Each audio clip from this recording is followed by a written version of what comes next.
Okay, so welcome to the second week, and we have Jean-Marc Schlenker be telling us about bending laminations and the bending lamination conjecture. Thanks very much for this introduction, and I would like to thank the organizers for organizing this beautiful conference in this wonderful place. It's a great pleasure to be here and to talk to this nice audience. So I will be talking about the bending lamination of Quasifuchsian manifolds. And I would like to say that what I am going to talk about today is joint work with Bruno Dullard, who is a PhD student in Luxembourg. Very nice guy. And in the next lecture, which is Wednesday afternoon, I think, I'm going to talk about the same type of problem, but in a broader perspective. So the idea is that today I talk about this very specific problem, and then we'll see how it fits in a broader view later. Okay, so I'm going to be a bit off topic because we're supposed to talk about Teichmüller theory, but I will be talking about 3D hyperbolic manifolds in connection, of course, with Teichmüller theory.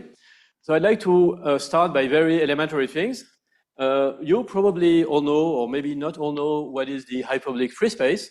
So it can be defined more or less as the hyperbolic plane, but in one dimension higher, right? So now we are in this Minkowski space of dimension 4 with 3 positive direction and 1 negative direction, and we take the same hyperboloid, which is the space of points of in Minkowski 4 space with a scalar product with themselves equal to -1. And the first coordinate positive, right? So it's the same sort of thing. It's a complete space, a Riemannian space of constant curvature -1 as the hyperbolic plane. And there are 2 models that we'll be using during the 2 talks. One is the Poincaré ball model, which is a model of hyperbolic free space in a ball of dimension 3, which is a conformal model. And the boundary at infinity is identified with the boundary of the ball, which is a sphere, with its classical conformal structure. And then there is also the Klein model, which is also a model of hyperbolic free space. It's not conformal, but it's a projective model, also in a ball, and with the same identification of the boundary at infinity, right? So this Klein model looks like this. I think that's what I'm going to use during the talk, again in a ball, but the key thing is that geodesics correspond to line segments. So that is what is meant by projective model. Okay? An important point, of course, that you probably all know is that the isometric group of hyperbolic free space is PSL2C. Orientation preserving isometries is PSL2C. And it acts conformally on the boundary at infinity of H3. Yeah? Now, what we will be looking at in this talk are hyperbolic free manifolds. And a hyperbolic free manifold is simply a Riemannian manifold of constant curvature -1. Or equivalently, because there is only one local model, it is a free manifold with a geometric structure, which is locally modeled on this H3 that we have introduced. Now, whenever this M is a complete, so the Riemannian metric is complete and oriented, then we have that M is the quotient of H3 by the image, by some homomorphism of the fundamental group to PSL2C of the fundamental group of M. Yeah? This should be clear. You should really tell me if you have any questions during the talk. I have a long time, 1 hour and a half, that's a long time. So I really would like to have questions so that, the flow is broken a bit and the things are a bit less monotonous and a bit more easy to follow. So please, please interrupt me. Okay, so now I'm interested in a very specific type of hyperbolic free manifolds, and those are manifolds that are called convex co-compact. And I would like to give one definition of convex co-compact manifolds. And my definition is maybe not the one people use all the time, most of the time. So it's complete. It's a complete hyperbolic manifold, which contains a non-empty, compact, and geodesically convex subset. Okay. So I should try to explain a bit this definition. It's a bit counterintuitive. So first, what do I mean by geodesically convex? Well, here it means that any geodesic segment with endpoints in K is contained in K. So that's a very strong condition. It means that if you have a hyperbolic manifold, I'm going to draw an example of a hyperbolic manifold that I'm going to follow a bit during the lecture. And this is a very simple example of a convex or compact manifold. So it's something that is homeomorphic to the product of a surface of genus at least 2, let's say genus 2, by R. And it will have this sort of shape. And the key point is that it contains this convex, this geodesically convex subset, K. Yeah. So why is this condition of geodesic convexity strong? You know, it is not local. So if you take a small ball or even a point in M, this is not geodesically convex, right? Because of the topology, you can have a point here, and you can take a curve connecting the ball to itself, and you can realize it as a geodesic, and you will find something that has endpoints in K, and that is not contained in K. So being geodesically convex is strong, and in fact, it means that this geodesically convex subset must contain the whole topology of M. It must really be of this type. Yeah? Okay, go ahead. Yeah, no. Yeah. Okay, so that's my definition, but geodesically convex manifolds, they could be quite complicated. So, you know, I can draw something completely random that shows an example of something complicated that might more or less happen in my imagination. And that's the sort of thing you can imagine. You know, there could be several ends of genus 2 or 3.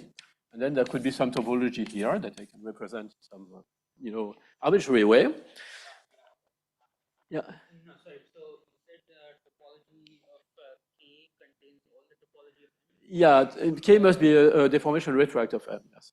So I mean, that's not a consequence of the words on the slide, right? Because the small ball would also be non-compact and geodesically. No. That's what I said here is that if you take a small ball, it is not geodesically convex because you can take a geodesic starting in the small ball and coming back to the small ball. So then you have a geodesic segment with endpoints in K, but it's not contained in K. So this is not geodesically convex. It is convex in a different sense, but not in my sense. Yeah. So that's it's a slightly. I like this definition because it's very simple to state, but in fact it hides this little, you know, complication. Yeah. Okay. Any other question? Yes.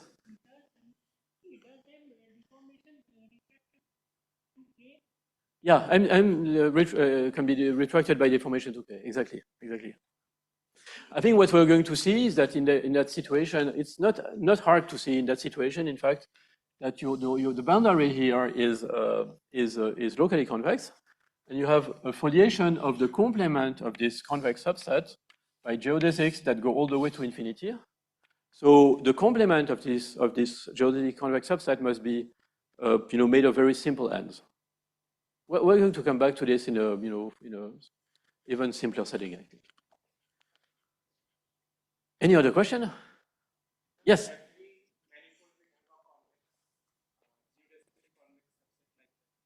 Actually, is it? No. That's a good question. Yeah. No. That's a really good question. The answer is no. Okay, you could take, for instance, a finite volume hyperbolic manifold, and then there is no such, but that's not a really good example. What I'd like to say at this point is that they are, you know, we are going to talk about those Quasifuchsian manifolds. Maybe I can introduce them immediately, and then I will answer your question. So this definition of Quasifuchsian manifold is simply a convex or compact manifold, which is homeomorphic to a surface cross R, with the S being a surface of genus at least 2. So this is really the picture I have in mind here. Yeah? And that's what I'm going to focus on for the rest of the talk. And I'm actually going to erase this one because I don't want to talk about it. Although what I'd like to say is that everything I'm going to talk about today extends to this convex or compact setting. I'm just focusing on the Quasifuchsian case for simplicity. Yeah. So now what I can say to answer your question is that even in this very simple topological setting of a surface cross an interval, there are manifolds which are hyperbolic, complete, with this topology, but they are not Quasifuchsian. They are not convex or compact, and you can build them by doing something that will look like something more or less periodic at infinity in a certain sense. So I will give you an example based on something that I'm not going to prove, of course. So there is a theorem of Thurston that if you have a phi, well, let's say from S to S, which is a diffeomorphism, which is complicated enough, which is a pseudo-Anosov. So pseudo-Anosov means basically you don't want to have one of the really simple homeomorphisms that you can think of. Well, then you can build the mapping torus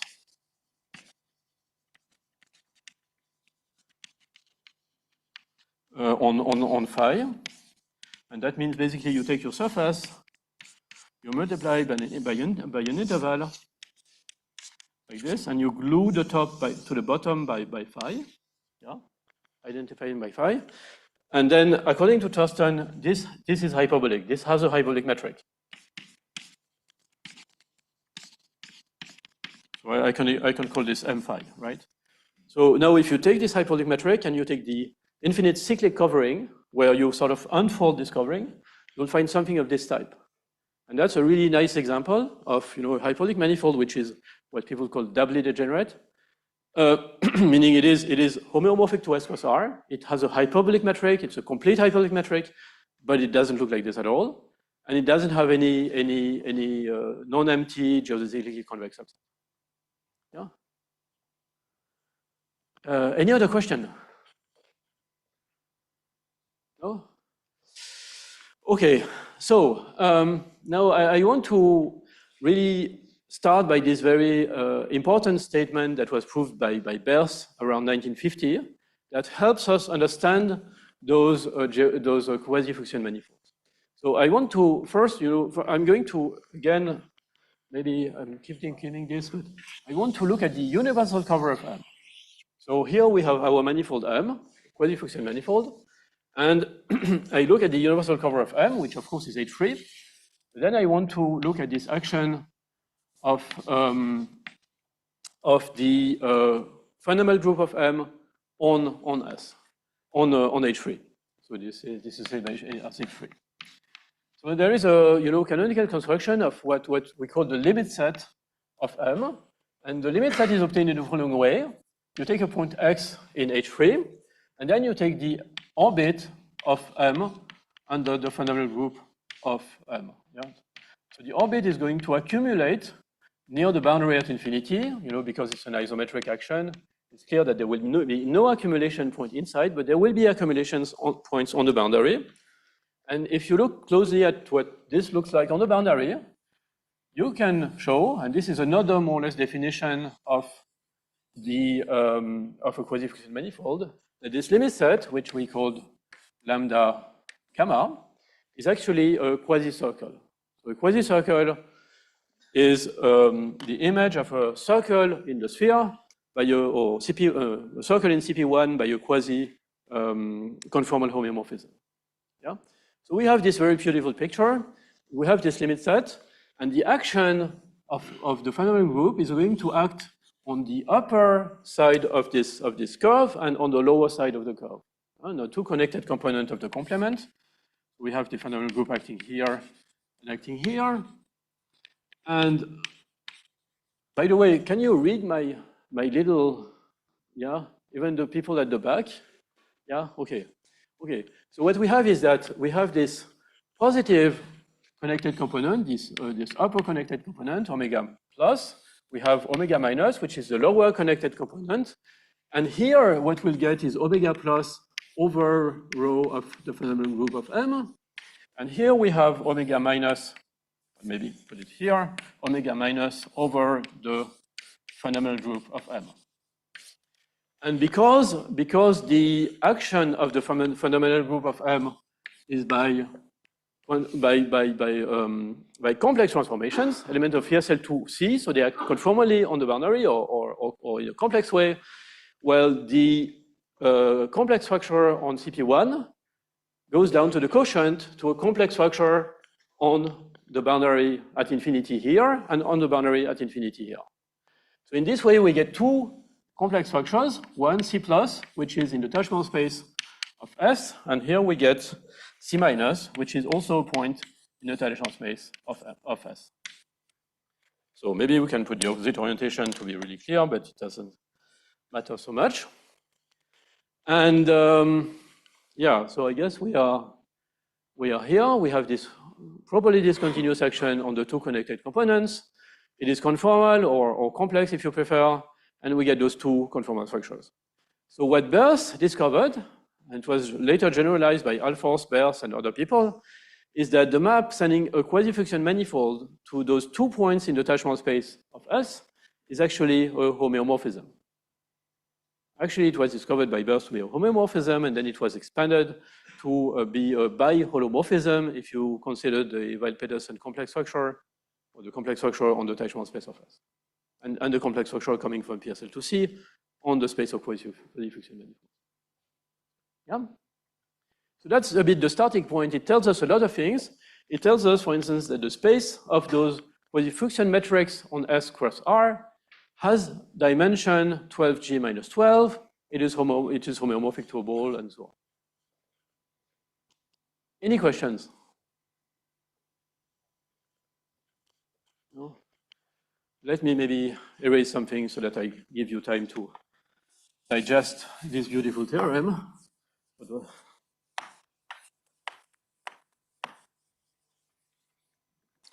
Okay. So, yeah. How do I get the conformal structure at infinity, you mean? Yeah, so I think the idea is the following. So we have, we can look at M as the quotient of H3 by this action of the fundamental group of M. And then we remark that the boundary at infinity of M can be identified. I should say the action extends as a properly discontinuous action on the complement of the limit set. And it acts properly discontinuously on the two connected components separately. And the quotient is identified with the boundary at infinity on the two sides. Yeah? And this action is a complex action because rho is a map from the fundamental group of M of F, into PSL2C. So this means that this action is by complex transformations on CP1, and therefore we can take the quotient of the complex structure on CP1 on those two connected components of the complement of the limit set, and we get those two complex structures. Yeah, I think I was going a bit fast. I tend to go too fast, so you should stop me with questions, and that's it. Thank you. Any other question? No? Yeah. So now I'm going to play a different game. We are going to look at a specific subset, convex subset of M, which is the best possible one in a certain sense. And it is going to be the smallest convex subset of M. So the basic remark is the following. So if you take two non-empty geodesically convex subsets in M, then the intersection is going to be geodesically convex. And that's almost obvious by definition. And it's also going to be non-empty. And that's not obvious by definition, and you have to work a bit to prove this, but it can be proved. And as a consequence, you can always take the intersection of all the convex subsets contained in M, the non-empty convex subset contained in M, and you will find a smallest one, which is called the convex core C of M. And this will be our main object of interest, and it's something that is going to sit in M in a way that I'm going to draw in this very imprecise sense. Maybe you will understand why I'm drawing it in this way. So it's the smallest non-empty geodesically convex subset that is contained in M. Yeah? So there is a special case that is not very interesting for us, and that's what is called the Fuchsian case, and that is when C of M is a totally geodesic surface. So when this happens, the situation is not really interesting because there is a nice symmetry happening.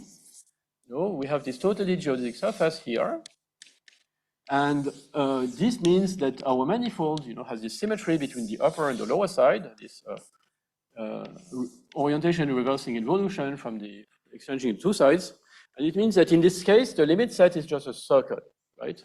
So basically, what happens in that case is that we have an action of the fundamental group of surface on the hyperbolic plane, and we extend this action to the hyperbolic free space. So we are more or less going to try to avoid this situation. But otherwise, this convex subset is a 3D object with boundary containing M.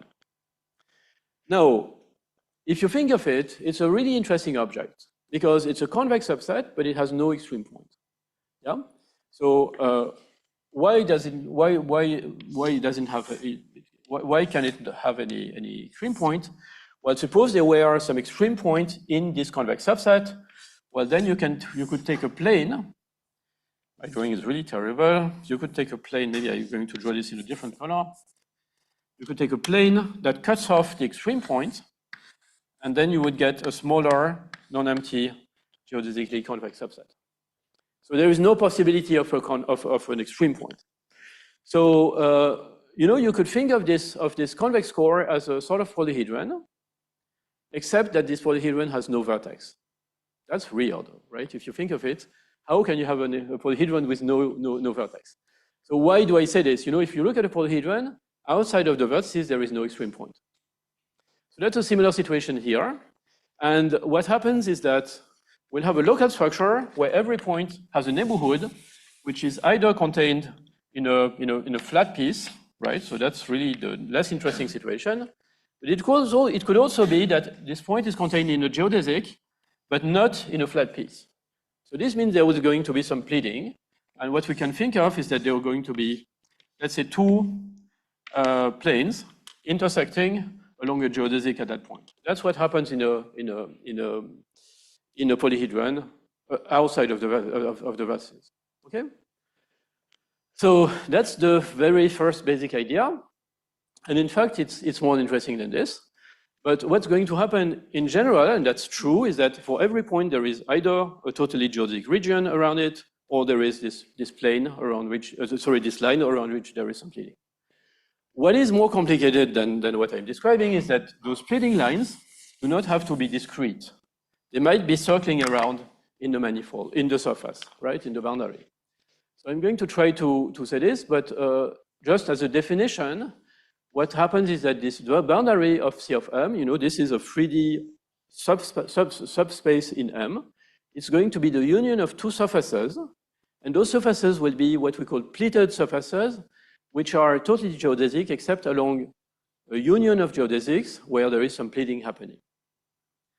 Now, one thing that is really important to know, that's a really basic geometric statement, is that if you have, let's say, in Euclidean plane, if you can pleat a piece of paper and obtain something like this, and you can do this without breaking the paper, without destroying the geometric structure of the paper.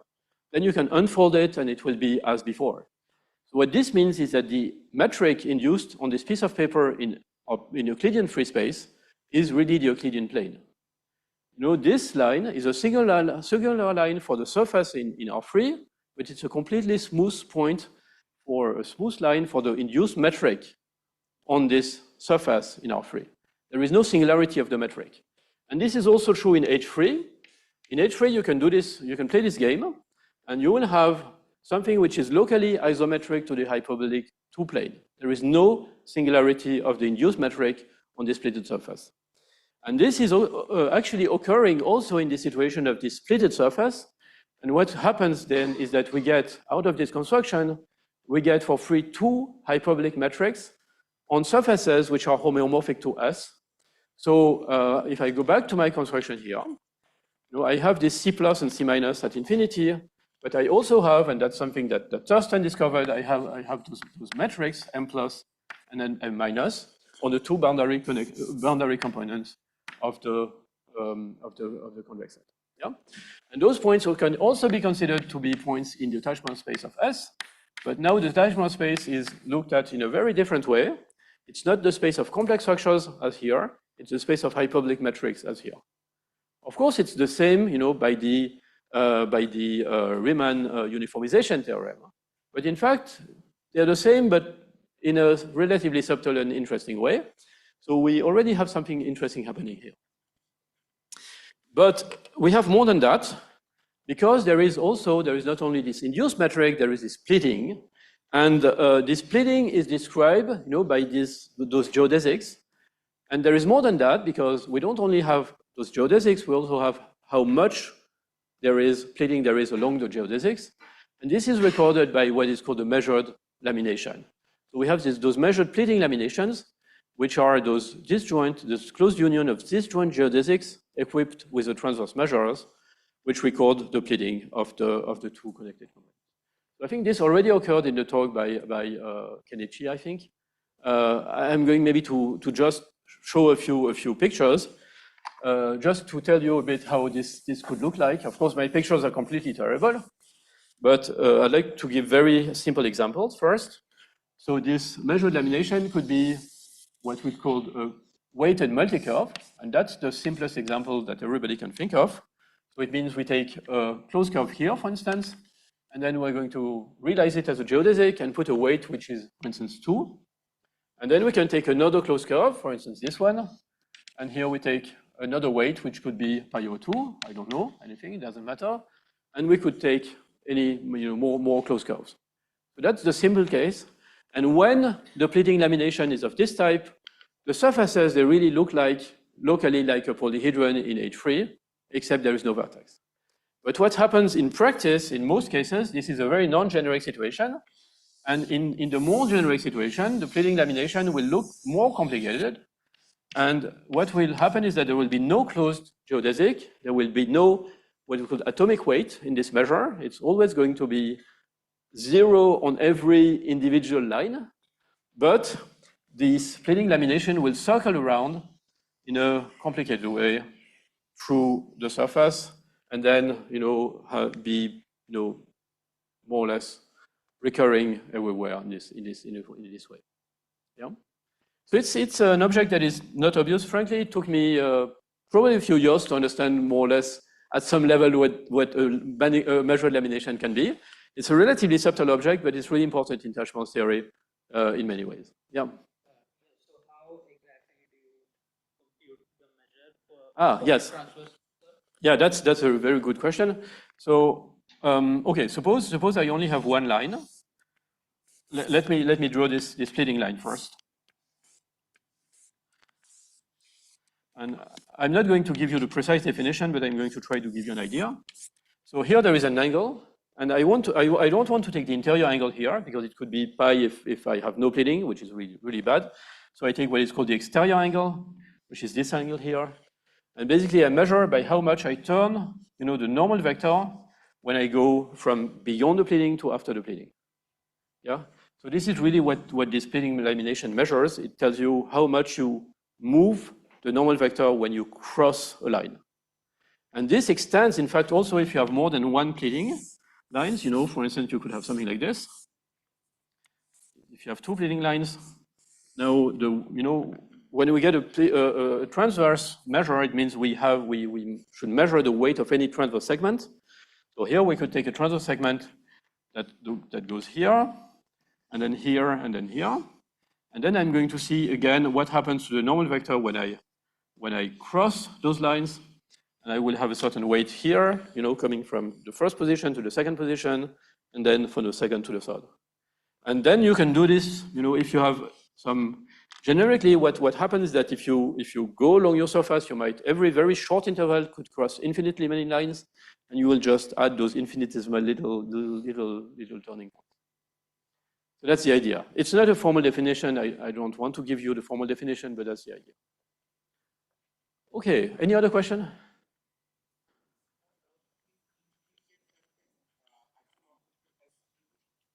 So every pleated surface has an induced metric which is isometric to S with some hyperbolic metric. But of course, there are different hyperbolic metrics, and that's why you get those two different hyperbolic metrics on M plus and M minus. In fact, they are the same exactly when we are in this Fuchsian case that I talked about. So in all the non-Fuchsian case, there will be two hyperbolic metrics which are not the same. Any other question? Okay, so now, this is just basically the recap of what I said. So we have a closed surface of genus at least 2 with a hyperbolic metric, and so a measured geodesic lamination. Measured lamination, it's composed of two parts. So one is this geodesic lamination, this closed union of H1 complete geodesics, and then we have this transverse measure, which in our case records the pleating, but in general could be recording something else. And one very important remark is that this, in fact, does not require the notion of a hyperbolic metric. It's a topological notion. Exactly like, in this setting, you have those closed geodesics, you can think of them as closed curves, and then you have a weight on closed curves. You have this one closed curves, and this defines a weighted multi-curve without the need of a hyperbolic metric. It's exactly the same for geodesic laminations. You can actually look at them without the notion of a hyperbolic matrix, and then they are just measured laminations, which are not geodesic. And this notion is important in many ways, and I should state a few of its many properties. So one is that the space of those measured laminations, which I'm going to call ML, is homeomorphic to a ball of it has no smooth structure, but it was a piecewise linear structure. So you can define it. I'm not going to define it here. You can define it using things called train tracks, but I don't want to talk about it. But you have to think of it as something which is less smooth than Teichmüller space, for instance. But it is also a ball of the same dimension as Teichmüller space. And I think what also Kenichi Ohshika mentioned is that you can look at the projective measured laminations. So this is the space of measured laminations up to multiplication by some positive real number. And this set of projective measured laminations is identified naturally with a boundary of Teichmüller space, and this is called the Thurston compactification of Teichmüller space. This was used by Thurston in the 70s in his classification of diffeomorphisms of the surface. And another point that I think was also mentioned by Kenichi is that you can identify the product of Teichmüller space by measured laminations with the cotangent of Teichmüller space. And the way you do this identification that was already used is that you identify M, which is a hyperbolic metric, and L, which is a measured lamination, to M, that's the base point in the cotangent of Teichmüller space. And the cotangent vector is the differential at M of the length, of the hyperbolic length of this measured lamination. Yeah? So what is implicit here is that when you have such a weighted multi-curve, you can define its length, this hyperbolic length. This is the sum of the hyperbolic lengths of the curves times the weight. And this definition extends to this setting where you have a measured lamination in general. Okay? Any questions? I like questions. Go ahead. No? Okay. Sorry. So what I want to say is that those measured laminations, they correspond to holomorphic quadratic differentials. And they correspond to this, really interesting correspondence where you can have on one side what I would call the complex Teichmüller theory. You have complex structures on the surface, you have holomorphic quadratic differentials as a cotangent space, and so on. And then on the side, you'll have the hyperbolic Teichmüller theory, where you have hyperbolic metrics instead of complex structures. You have measured laminations instead of holomorphic quadratic differentials, and so on. So that's an interesting dictionary. And basically, what I'd like to say a bit later is that the interest of this picture is that it provides an interesting way to go from this hyperbolic picture on the boundary of the convex core to the complex picture that you have at infinity. And that's a bit a motivation for what I'm going to say. Any other question? No? Okay, so now we can ask questions. And the two questions I'd like to mention are two questions that Thurston asked in the 80s, I guess. And the first question is maybe simpler to state. It concerns the induced metric on the boundary of the convex core. And this question is really the analog of the Beer's double uniformization theorem. So Beer's told you that if you give me C plus and C minus, I can give you a unique Quasifuchsian manifolds that interpolates between C plus and C minus in a way. And Thurston asked whether you have this hyperbolic analog of this question. So if you give me those two hyperbolic metrics on S, M plus and M minus, is there a unique Quasifuchsian manifold such that the induced metric on the boundary of the convex core are M minus and M plus and M minus? So that was the first question. And the other question, which actually has been, I think, looked at even more, is whether M is uniquely determined by those L plus and L minus. I forgot to put them on the blackboard.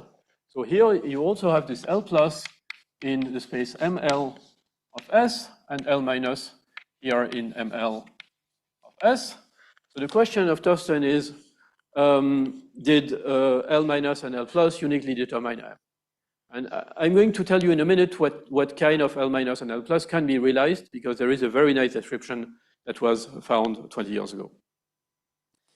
So again, the motivation here, I mean, I already said this, but the motivation here is that you really have, I mean, at least that's the way I understand it, you have this hyperbolic Teichmüller theory on the boundary of the convex core, you have the complex Teichmüller theory on the boundary at infinity, and you have this Quasifuchsian manifold picture that connects the two.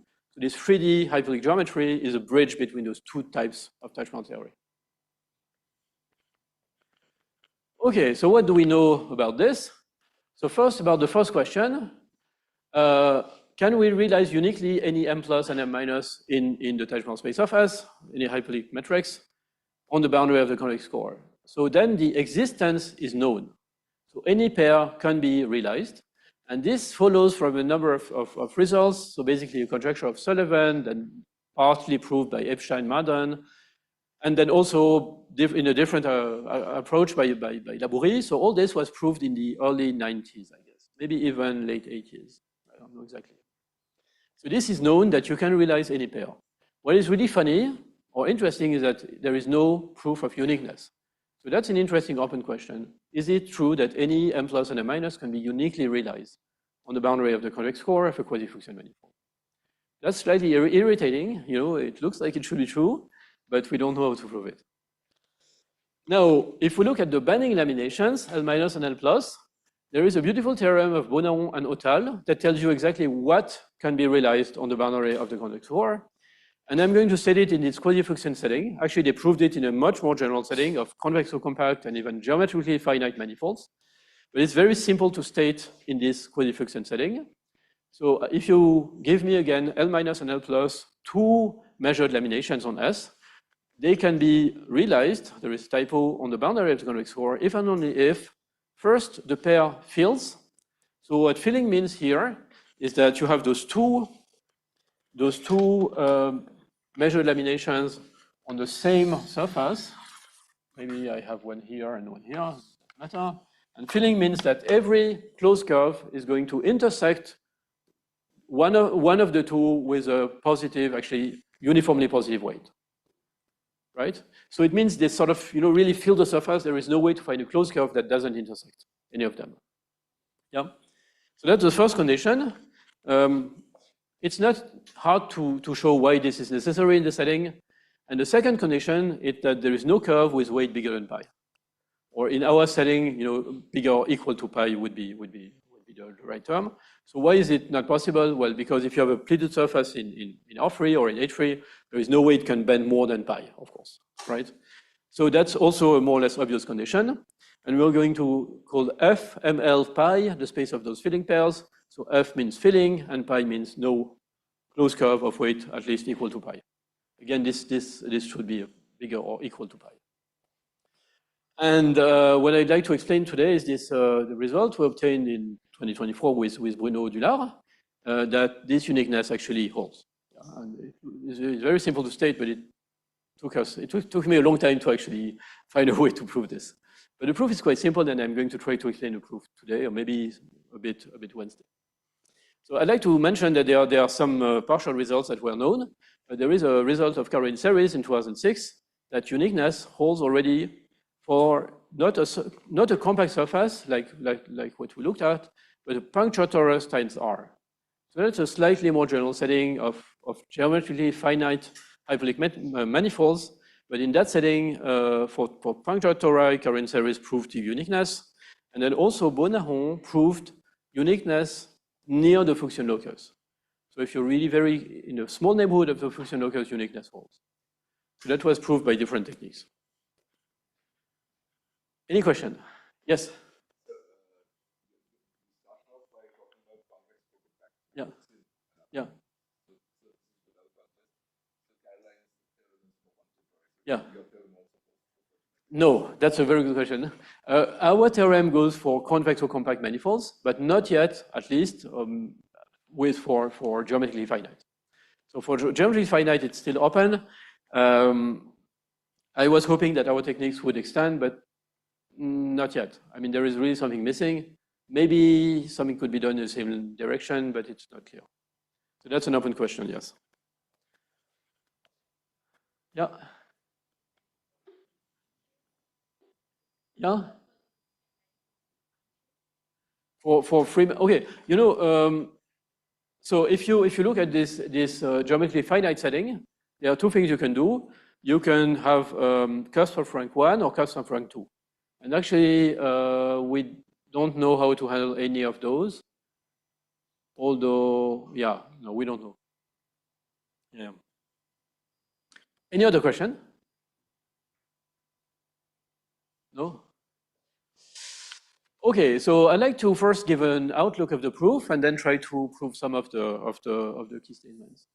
So the key idea is the following. We're going to start by introducing this map. You know, it's a very natural map from, I'm calling phi, from the space of Quasifuchsian manifolds to the space of filling measured laminations with no weight bigger than pi. And this is the bending lamination map. And then we want to prove that this map is a homeomorphism. We know it's onto by Bonahon and Notal. We want to prove it's actually one-to-one. So we're going to take a point in the image, in the target, and then we have basically two statements that together more or less prove the statement. So the first point that's going to be lemma A is that phi minus 1 of L, so the inverse image of L. We want to prove that it's a point, of course, that's our goal. We state that it is a contractible subset. And the reason it's a contractible subset of QF, and the reason is that phi is a limit of homeomorphism. That's really the key idea here. And then you have a completely different statement, which is lemma B, which is that phi minus 1 of L is real, analytic, and bounded. So now the point is that if you put those two things together, you immediately get the result, because there is a basic result following from the work of Borel and Hefliger, or in 61, or from a work of Sullivan in 71, that if you have a real analytic bounded subvariety of Rn, it cannot be contractible unless it is a point. That's relatively simple. So we're going now to prove A and B, and it's finished. Yeah. Any questions? So now, yeah. Why is it subjective again? That's the work of Bonahon and Notal. You know, Bonahon and Notal, they really said, if I take L minus and L plus, it can be realized if and only if it has those two conditions that we put in the definition of this FML pi. Yeah, so what was Bonahon's work from? So Bonahon proved, he proved that if you look at this bending lamination map, basically here, in the neighborhood of the Fuchsian locus, it behaves as you hope. It's a homeomorphism in the neighborhood, in a small neighborhood of the Fuchsian locus. So in particular, it proves uniqueness in the neighborhood of the Fuchsian locus. Actually, what I'm saying is not completely true. If you have to put this together with a result of Caroline series that proves that if you have small bending, then you must be in the neighborhood of the Fuchsian locus. But together with his work, you get uniqueness near the Fuchsian locus. Yeah, any other question? Yeah. Can you just say something about the subgroup of the variety? Yeah. It's a relatively simple argument.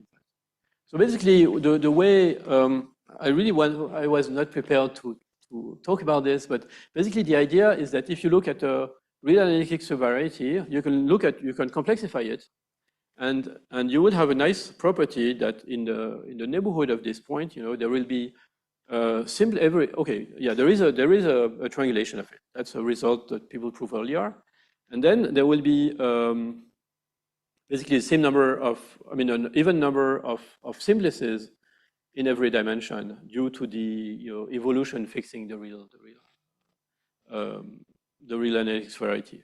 The consequence of this is that in the neighborhood of every point, it will be a cone with an even number of simplices in every dimension. And this means that it's mod 2, z over 2z quasi-manifold, and basically it means that there is no way you can have something that is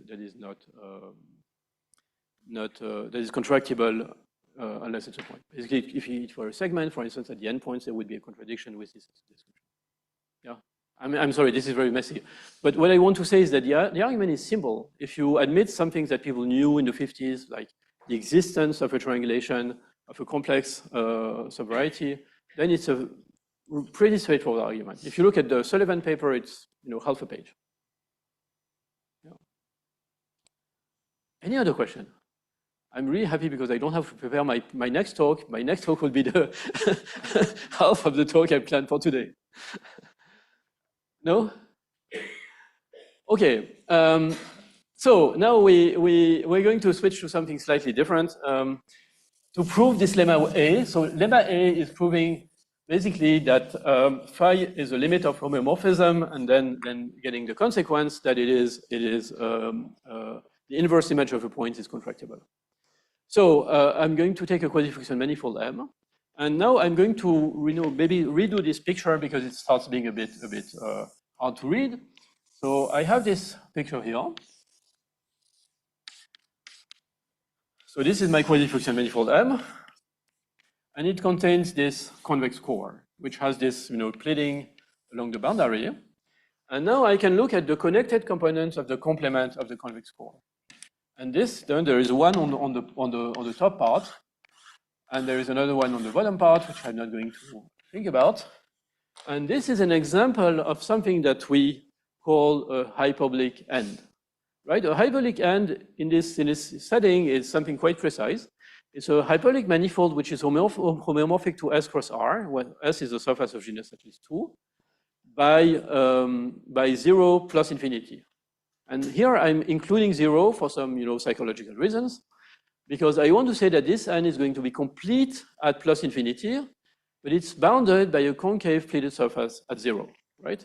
So this is the concave pleated surface. It is, in this case, the upper boundary of the convex core. So this corresponds to 0, and this corresponds to plus infinity. Yeah? So that's my hyperbolic end, and there is another one on the bottom side. And what I can say is that there are other hyperbolic ends than those arising from those Quasifuchsian manifolds. A hyperbolic end could be slightly more complicated, but when you have a hyperbolic Quasifuchsian manifold, the connected complement of the convex core is the disjoint union of two hyperbolic ends. And the starting point in what we do is a theorem of Labouré in 1991, saying that any hyperbolic ends admits a unique foliation by what we call K surfaces, where K varies between -1 and 0. And a K surface is simply a surface of constant curvature K, sectional curvature, the usual curvature. So we have this extension of the picture where we have those surfaces of constant curvature K foliating the manifold. This is Sk, and there will be a nice behavior when K goes to -1. It will approximate the lower boundary of the convex core. This is Sk, K going to -1, and it will go to infinity when K goes to 0. So this is Sk, K going to 0. Yeah, so they blow up a bit, they become very large at infinity, and here they will go to the boundary of the convex core. Yeah. Near infinity, it should look like a rescaling. Yeah, exactly. It becomes very big, and in fact, the induced metric here has a conformance factor which converges to the conformance factor at infinity. Here on this side, the induced metric converges to the induced metric on the boundary of the convex core.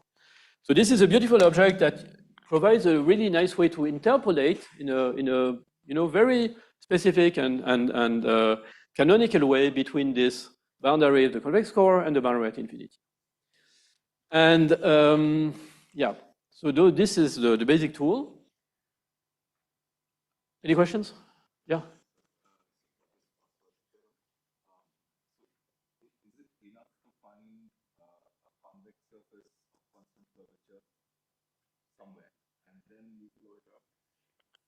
And then you do yeah. I think that's probably a way to prove it. That's not the way I would prove it. I would prove it differently, but I think that's probably true. One way to prove this, that's also not the way François proved it, I think. But that would be a way you would have to prove that for any K there exists a surface. And then once you have found all those surfaces, prove that they cannot intersect by the maximum principle, and then that there can be no gap. But that's true. you will need uniqueness again by the maximum. I mean, the maximum principle in this hyperbolic setting, I think, is a bit tricky. So I think the uniqueness principle used is a bit tricky in this setting. If you want to prove that there is a unique K-surface by using the maximum principle, I think there are better proofs. I can say that later, maybe. I'm just going to admit this. Sorry? I'm going to admit this. I'm going to admit that there is a unique foliation. You're going to use it, or? I'm going to use more. I'm not going to use this, but I'm going to use more. Yeah, yeah. I'm going to use this idea, which is a bit more advanced. I mean, next step in a way. Now I'm going to say the following. This is a result that for which Labouré proved the existence, and then I proved the uniqueness 14 years later. So the statement is the following. Now we change a bit the game. You know, we have this SK here, and we have this induced metric on SK, and I'm going to put a plus because I'm in the upper side, right?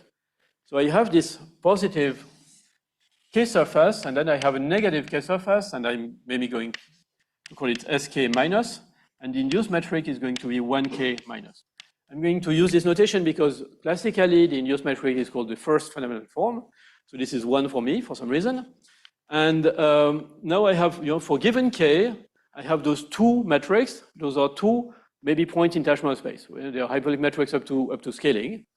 And the statement is that for any K between -1, the map, you know, from the space of Quasifuchsian manifolds to the Teichmüller space of the boundary, and then I put this K to remind me that it's not really a metric of constant curvature -1, but it's a metric of constant curvature K, for it's going to be useful.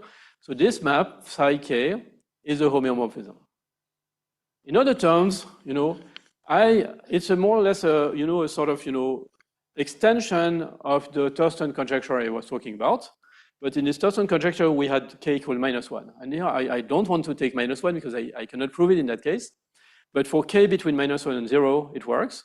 So if I look at this data on this K surface here and this data on this K surface here, it uniquely determines M, and any pair can be uniquely obtained. Yeah? So that's, oops, that's not what I'm going to use, but that's intermediate statement, which is maybe useful. Questions? Yeah. So is this saying that there is a unique embedded surface whose curvature is K? So that's not the statement, but that's important in the statement. So it, you know, by this foliation, this you're right. Actually, I'm using something that is not in what I said before. Actually, I said it. In those hyperbolic ends, there is a unique closed K surface, always. So there is a unique closed K surface, and then what I'm saying is that if you look at this K surface here and this K surface here, it uniquely determines the manifold. And even better, if you give me those induced metrics, then I can actually rebuild the manifold from it. I mean, I don't know how to do it, but there is a unique manifold having those two data on the K surfaces in the two ends. Yeah? Oh, yeah. There is a typo. Yes. You're faster than me. That's right. Yeah. Okay, so that's a nice statement, but that's not what I want to use. I want to use something that is a bit closer to those bending lamination. I think this is a statement I could use if I really wanted to do something on this induced metric conjecture, but I don't know how to do this. So I'm going to do something else. And I want to define this third fundamental form of a surface, let's say in hyperbolic space, or it could be in Euclidean space, or in any other Riemannian manifold, in fact. So I take a surface in M or in hyperbolic space, and I define the third fundamental form as a metric on the surface. And how do you define it? Well, you take the shape operator B of the surface, and you sort of compose the induced metric by B twice. So this U is a typo, so it's BU BV. So 3 of UV is 1 of BU BV. If you only put 1B, you get the second fundamental form, which is not interesting for me, but you put it twice. And here the B is the shape operator, which is simply BU is minus DUN, where D is the Leavitt-Civita connection of the ambient manifold, and N is the unit normal vector. Yeah? So I'm sorry, that's a lot of definitions, But the outcome is that it's very simple. You know what this third Fresnel form does? It's really very simple. So you have this surface in hyperbolic space. It doesn't matter.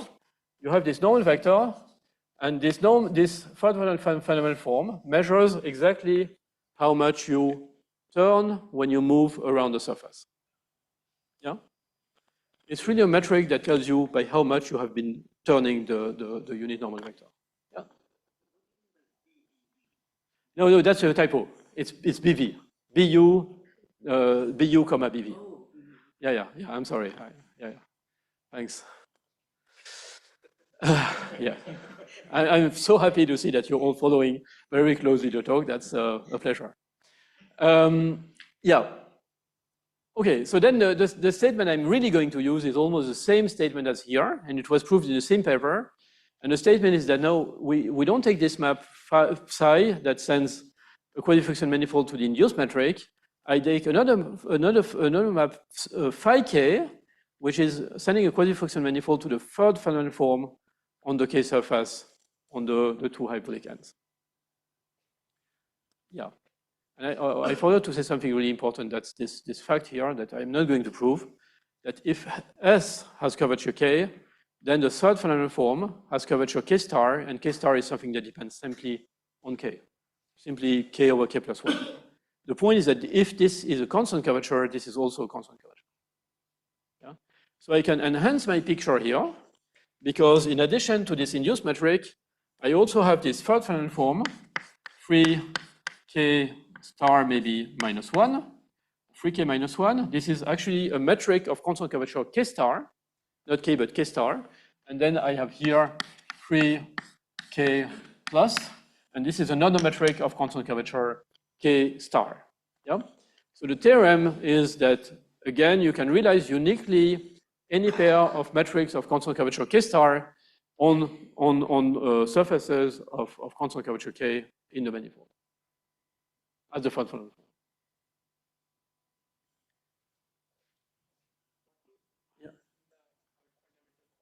Yeah, so this one I is actually the first fundamental form, so it's the induced metric, just the induced metric.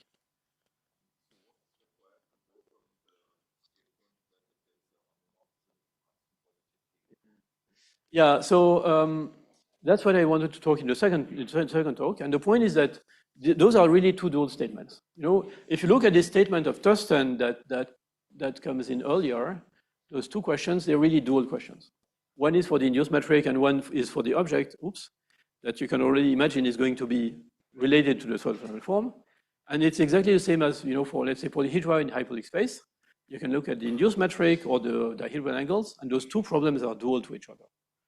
And those things go together. There is no really good way to say one is a consequence of the other. There are really dual ways to look at things. Yeah. Yeah.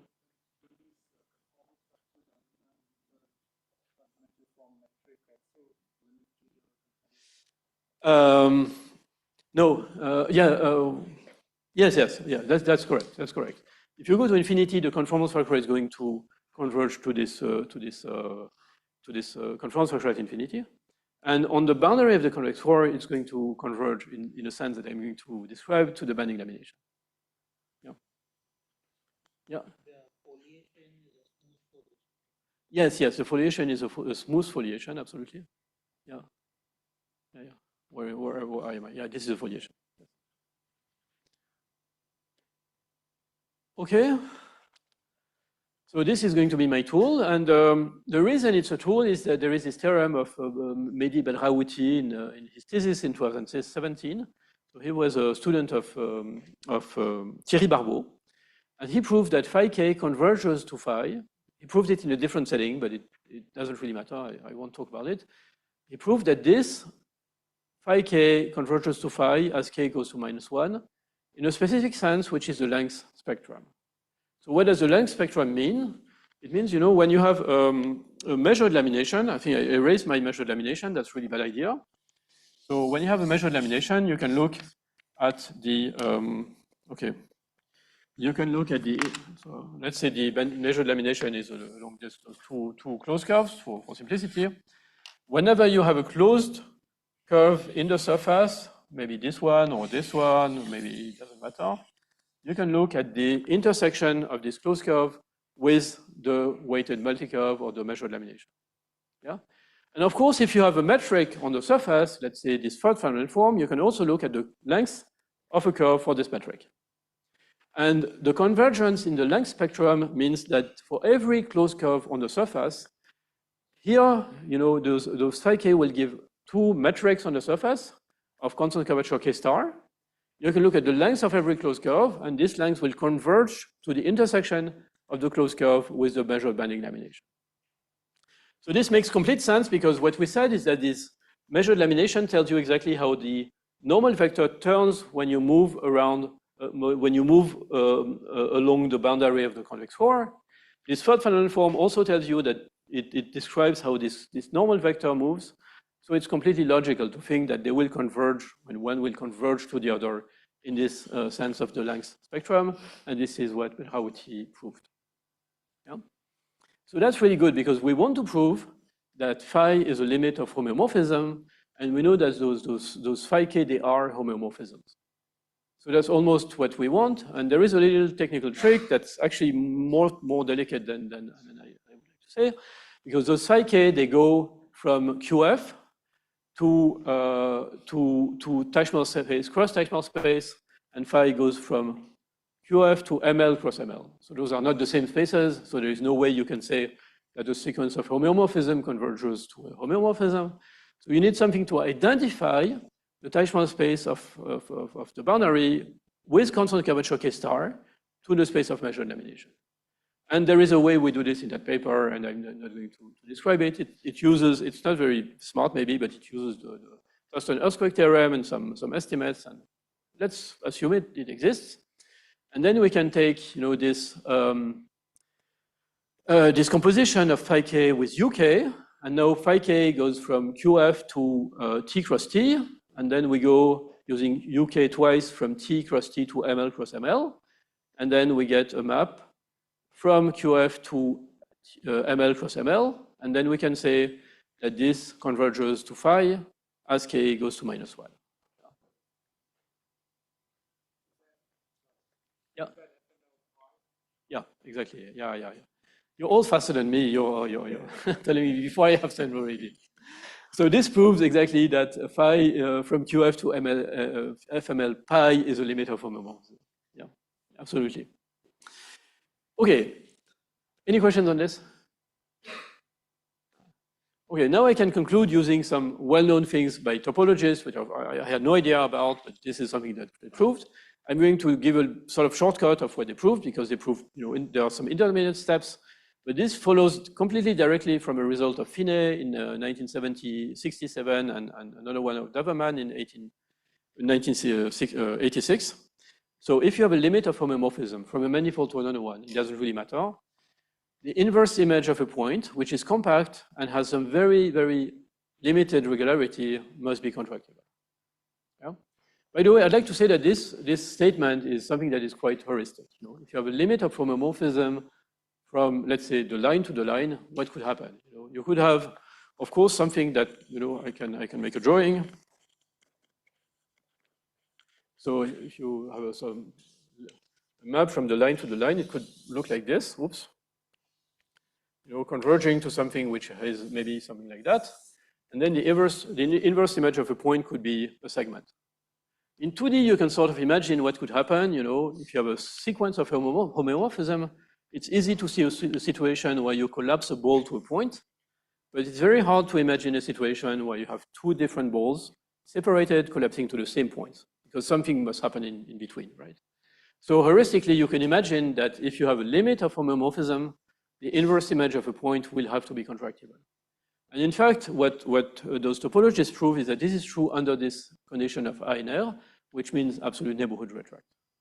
And in fact, it's a very low regularity assumption, and here it's going to be satisfied because what we're going to see in the probably second part is that phi minus 1 of L is a real analytic, right? So it's more regularity than we need.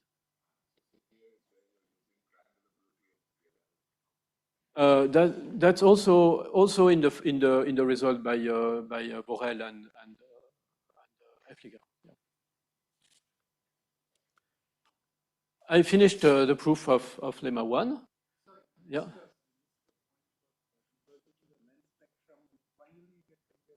Yeah, basically, yeah, because the length spectrum, the topology of the length spectrum is the same as the topology, any topology you want on the space of measured laminations. So if you have convergence in the length spectrum, you have convergence in any topology you want to use. It's really basically a local argument, in this statement. Okay. Any other question? No? So maybe I can start the second part. And I will continue it Wednesday, I guess. Yeah, so now I need to introduce something completely different. And I'm sorry, I'm going to have to go relatively fast because there is no way I can cover all of this. I would need many hours. So I'm going to use something that is a beautiful tool, which is called Bonaron's shear bent coordinates. And that's a way to give coordinates to, let's say, Quasifuchsian, the space of Quasifuchsian representations of a manifold, Quasifuchsian manifolds. So this construction is based on the maximal lamination. So I think that's also something that came up in the talk of Kenichi Ohshika. Maximal laminations are not the same as measured laminations. Some maximal lamination might not be might not have a transverse measure, but some of them might, and so on. But I take a maximal lamination. So what does it mean? It means it's a lamination, let's say a geodesic lamination of hydraulic surfaces, and I cannot possibly add any other line. So the complement of this is basically made of ideal triangles. Yeah. So you could imagine a geodesic lamination. I can draw one. It's not going to be one that comes from this this measured lamination side, but you can do something very simple. You can take an ideal triangulation of your surface. Maybe I can draw this in a different color.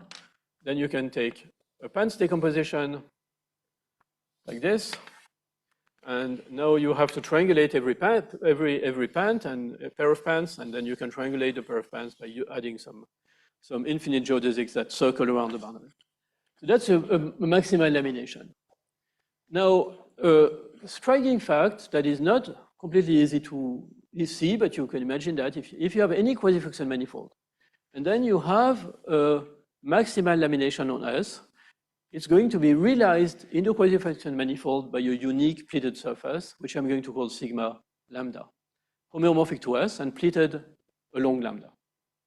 So why is this? Basically, that in a Quasifuchsian manifold, because the manifolds open at infinity like this, any closed curve can be represented as a unique closed geodesics, right? So the existence is by minimization of the length, and the uniqueness is because that's negative curvature, right? So you have this unique realization of a closed manifold, of a closed geodesic. But you can also realize those infinite curves, infinite geodesics. You can realize them in the manifold in a more or less unique way. And then you can sort of interpolate by gluing those ideal triangles that are appearing in the surface S, and you will get the pleated surface. But it's not a convex pleated surface. It's a pleated surface that could bend in a very complicated way. And there are two important things. So the first is that the geometry of this pleated surface uniquely determines them. If I give you this pleated surface with its induced metric and the pleating, you can reconstruct the whole manifold. It contains all the data. The induced metric on sigma lambda it can be described as a sort of sharing data along the bending lamination. So what does sharing mean? We have this surface that is built by gluing those ideal simplices. So there will be ideal simplices that will be glued in some way. And maybe there is going to be another one here. And this is a bit like what the induced metric on your surface will be like.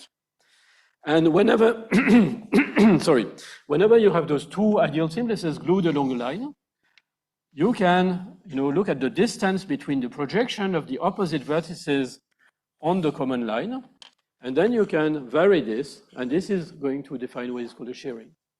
So I should say what I'm saying here is basically false, right? It's not true because generally speaking, the gluing could be more complicated, but I want to keep things simple. So basically on this, on this pleated surface, the induced metric is given by, a data associated to every gluing line, and this data is basically your shearing, how you glue, and how you modify the gluing to go from one surface to the other one. And then the pleating is given by a pleating data. So it basically tells you for every geodesic that whether you pleat in one direction or the other one. And again, this is false because those lamination could be behaving in a complicated way, but that's the heuristic idea. So you can put those two things together, and that's what Bonaron did. And the induced metric, the shearing, will give you the real part of some data, and the pleating will be the imaginary part of this data. And this data is what Bonaron called the Holder cocycle. And he's defined the space of the Holder cocycle associated to a bending maximal lamination lambda. And this is something called H for Holder of lambda, and it is value in C over 2 pi I z. Yeah. So this is some nice data that he built out of this, and I don't need to know exactly what it does, but there are some things I want to know, and one thing I want to know is that this H of lambda C over 2 pi I z is a complex vector space of complex dimension 6g minus 6. So the complex dimension, the real dimension is the same as twice the dimension of Teichmüller space, or the dimension of the space of Quasifuchsian manifold. And the key observation that was made by Bonaron is that this map is a holomorphic map, the map sending the Quasifuchsian manifold to the data on the pleated surface in M is holomorphic. Right? So it's holomorphic for the complex structure on QF coming from the complex structure on PSL2C to the complex structure on the space of other cocycles. That corresponds to the fact that it is a complex vector space of finite dimension. Yeah? Yeah?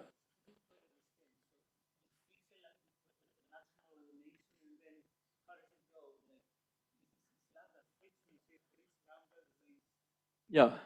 For X lambda, there is a way to realize lambda as the pleating locus of a certain pleated surface in this Quasifuchsian manifold. So for each lambda, you will get some pleated surface. And again, it could be complicated. It could fold over. Maybe it could be pleated in positive and negative direction, but it will be in the Quasifuchsian manifold, and it will be uniquely associated to lambda. And that's basically what I need to know. And I think I'm going to stop here and continue next Wednesday. So thanks for your attention.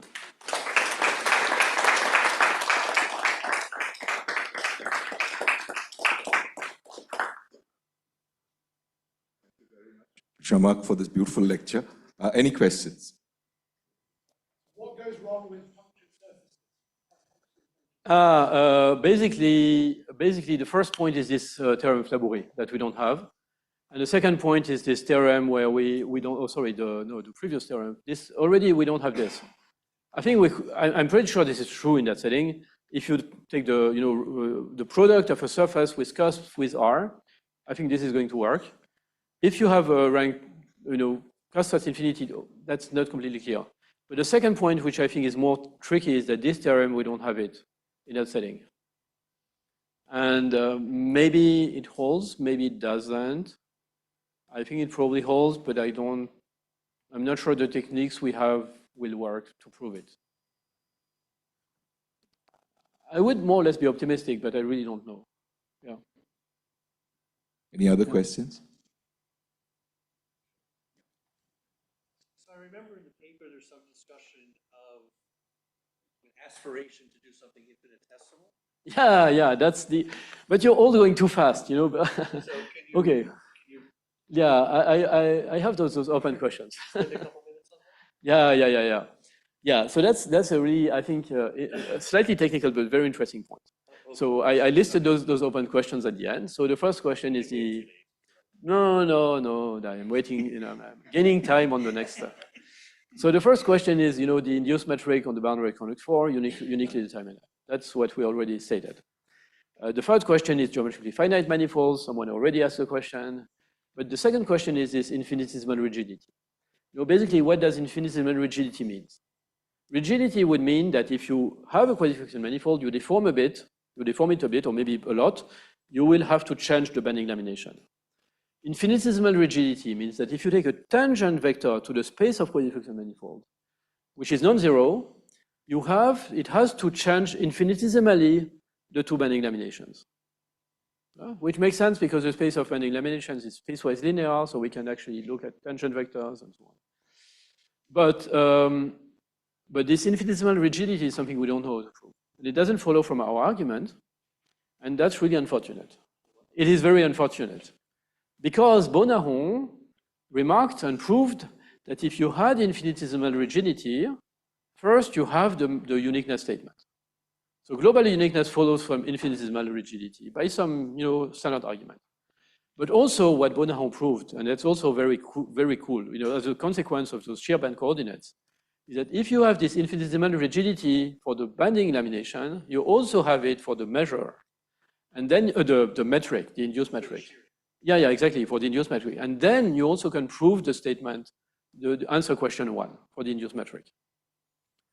Yeah, so that would be really, it would be better to know infinitesimal rigidity than to prove global rigidity as we do by this complicated argument. But we don't know how to prove it yet. To have the differential structures match up in order to Yeah. then apply the whole morphicity. Yeah. It's not enough if it's like third order. Yeah. I feel your pain. I've been thinking about it for at least 25 years, and I couldn't prove it yet. So, yeah. Maybe on Wednesday. Maybe by Wednesday. Who knows?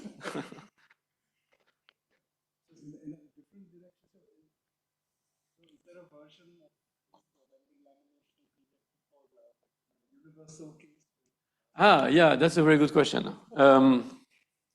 Yeah, that's my second talk. The answer is yes, there is a version of it. We don't know anything on it, although what we did prove I proved this with Louis Merlin. In the ADS case, we proved existence for this bending lamination in a universal setting. But that's in ADS. And ADS is easier in that setting than hyperbolic. For the hyperbolic case, I don't even know existence. And uniqueness is going to be more difficult, I think. Yeah. Could you just go back to your last slide? The one, yeah. So no, that's this is the right slide. So this is about the shearing data and pleating data. Mm-hmm. So there are lots of pleated surfaces inside the convex core. Yeah. So what exactly is the uniqueness statement saying? That's if you want the pleating to be along this maximal lamination that you have. So you will have You fix the lamination. Yes. Yeah, and then you have.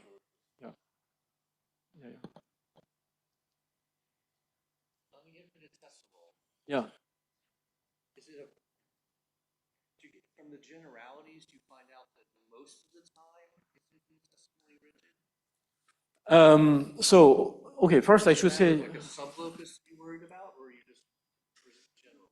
So I should say that Otal, or in the Bonar-Otal paper, they proved this infinitesimal rigidity when the pleating lamination is along closed curves.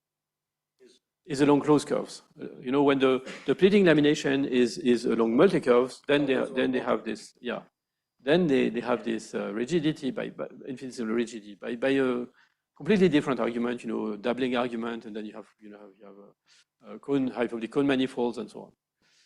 But okay, so what can I say? Can I say that it is generically infinitesimally rigid? Maybe.